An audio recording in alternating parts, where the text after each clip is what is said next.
And నాకు ఇంకొక highlight విషయం ఏంటంటే success is not with knowledge and skills అండి, success is with attitude. Attitude ఉన్నోడు సక్సెస్ అవుతాడు.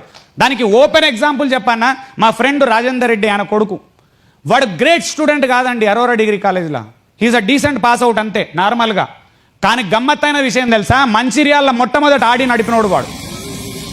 ఆడి కారు కొన్నాడు మొట్టమొదటి. ఒకటి ఏంటంటే వాడు యాటిట్యూడ్, పెద్ద కారు నడపాలి, పెద్ద ఖతర్నాక్ ఉండాలి, నాన్న అట్లా కాదు.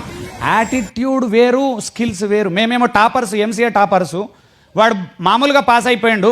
కానీ మేమేం ఇప్పటికీ కొనని కారు వాడు అప్పుడే కొన్నాడు, 5 ఏళ్ల కింద కొన్నాడు. అంటే యాటిట్యూడ్ ఎంత పవర్ఫుల్ అనేది అర్థమైంది నాకు ఆ రోజు. అంటే ఒక్కొక్క దగ్గర ఇట్లా ఒక్కొక్క కంటెంట్ నేర్చుకుంటూ వస్తున్నా. మీకు ప్లీజ్ రిక్వెస్ట్ సార్, మళ్ళా చెప్తున్నా, అందరు సీనియర్లు నన్ను తప్పుగా భావించొద్దు. నా మాట గట్టిగా ఉంటుంది కానీ మనసు మంచిది. ఎందుకంటే మిడిల్ క్లాస్లో ఎవరు బాగుపడ్డా ఆనందపడే వ్యక్తి నేను సార్. నేను ఏ ఒక్కరు 50,000 నుంచి 1,00,000కు ప్రమోట్ అయినారు, గ్రేట్ సార్. 1,00,000 నుంచి 2 లక్షలకు పోతున్నాము, సూపర్. 2 లక్షల నుంచి 5 లక్షలు పోతున్నాము, అల్టిమేట్. 5 లక్షల సంపాదన, 1,00,000 2 లక్షల ప్యాసివ్ ఇన్కమ్, కేక.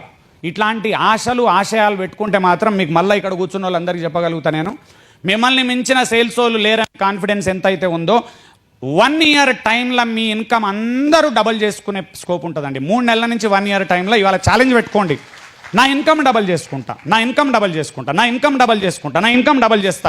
ఇంకొకటి దీన్ని సెల్ఫ్ అఫర్మేషన్ అంటారు, జోక్ కాదు ఇది, చాలామందికి తెలియదు. అండ్ మీకు మళ్ళీ చెప్తున్నా, మీరు ఎంత ఇన్కమ్ సంపాదిస్తారో నాకు తెలియదు, మిమ్మల్ని అందరినీ బీట్ కొడతాను నేను ఏ యాంగిల్లో కూడా. ఎవరు నన్ను టచ్ చేయలేరు, దాటలేరు నన్ను. మీకు ఇప్పుడే ఛాలెంజ్ చేస్తున్నాను నేను, అందుకే అంత కాన్ఫిడెంట్గా మాట్లాడుతున్నా. మీకు ఉత్తగా చెప్పి పోయేటందుకు కాదు, మధ్య మధ్యలో అక్కడిక్కడ చూసుకుంటూ నవ్వుతుంటారు కొందరు. ఆ నవ్వేటోళ్ళని పట్టించుకోకుండా, ఎందుకంటే వాడు ఏం చేయరు, వాళ్ళు ఉత్తగా నిన్ను నవ్వి ఆగం చేస్తారు. నేను మళ్ళీ చెప్తున్నా, నేను ఎంత అయితే మంట ఎక్కిస్తానో పక్క నుంచి ఇట్లా నీళ్లు పోసి పుసుకున పోతారు వాళ్ళు. మీకు ఇక్కడే జరిగే విషయం చెప్తున్నా నేను. ఈ 2 గంటలు వాగి పోగానే బయటకు పోతాం కదా మీరు అందరూ, బాత్రూంలోకి పోతామో లేకపోతే అన్నం తినడానికి పోయి ఇట్లా పోతుంటే సీరియస్గా విని ఎక్కించుకున్న వాళ్ళకి ఆయన ఉంటాడు. ఆయన లోపల నుంచి వైబ్రేట్ అవుతుంటాడు, ఏమన్నా చేయాలి వీడు ఖతర్నాక్ చెప్పిండు, ఏమన్నా చేయాలి వీడు ఖతర్నాక్ చెప్పిండు, ఏమన్నా చేయాలి. పక్క నుంచి ఒక ఆయన వచ్చి ఇట్లా చేయి పెడతాడు, ఎన్ని వినలేదురా ఇట్లాంటి.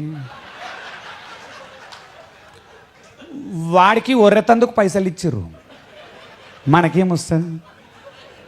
నేను నా 2 గంటలు ఇట్లా పిన్ను పట్టుకొని పుసుక్కున వచ్చి పీకుతాడు ఆయనత.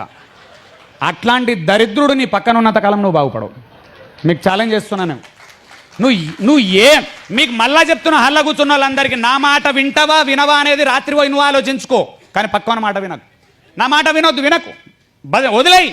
గంప సార్ది వింటావు విను, ఆ సార్ది వింటావు విను, విజయ్ కుమార్ సార్ది వింటావు విను, ఇంకెవరిదైనా విను, ఫ్రెండ్ది. నాది వినుమా నాన్న, కానీ నాది వింటా అన్నప్పుడు మాత్రం పక్కోళ్ళు ఇట్లా కూర్చోడు అలవాటు చేస్తారు, వాళ్ళది వినకు. అండ్ ఎవరిది వినాలి అంటే నీకంటే సక్సెస్ఫుల్ వాళ్ళ మాట వినుండి, నీకంటే 4 పాలసీలు ఎక్కువ అమ్మేటోళ్ళ మాట వినుండి, మీ లీడర్ మాట వినుండి, మీ మేనేజర్ మాట వినుండి, హెడ్ మాట వినుండి, రీజనల్ డైరెక్టర్ మాట వినుండి. ఏ పాలసీలే అమ్మలేవాడు వాని మాట ఎందుకు వింటావు? ఖచ్చితంగా మీటింగ్కి వస్తాడు, ఎందుకు తెలుసా? ఆయనకు టైంపాస్ కాదు ఇంట్లో.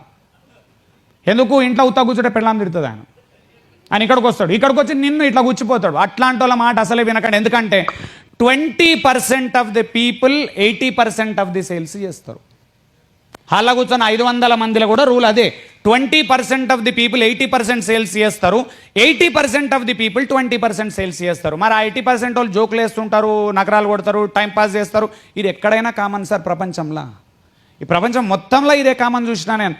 అండ్ వాళ్ళతో జాగ్రత్తగా ఉండాలి, ఎందుకంటే నెగిటివిటీ ఎఫెక్ట్ కొడుతుంది.